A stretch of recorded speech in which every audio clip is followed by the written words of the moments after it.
Anam yokken seni görgeli o kadar emiyorum seni sevgili.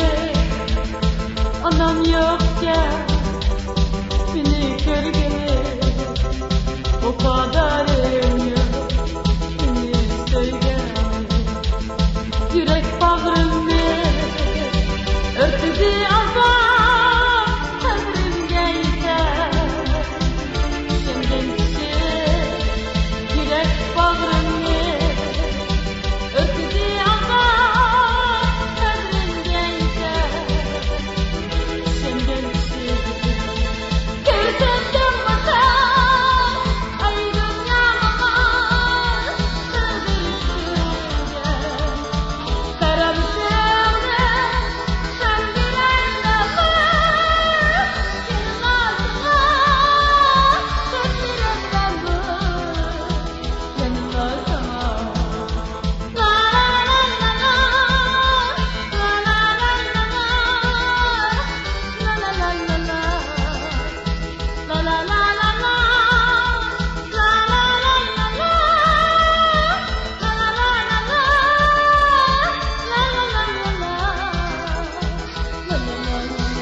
Aydındı gibi ayının 15'i karanlık olsa ayının 15'i aydındı gibi ayının 15'i karanlık olsa aydın keslerde sevindim şunca aynı hayallerge düşürdüm dünya.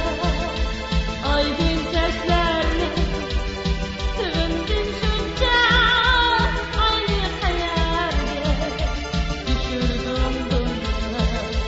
Gerçekten vatan ay dünyama ben azizeyim. Karanlıklarını söndüren lamba yanılasın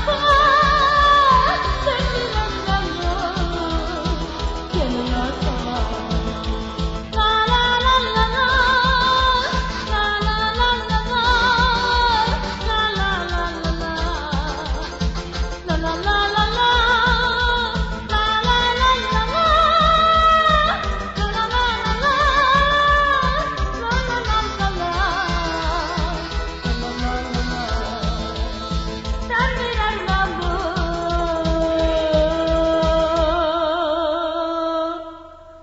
Yanıma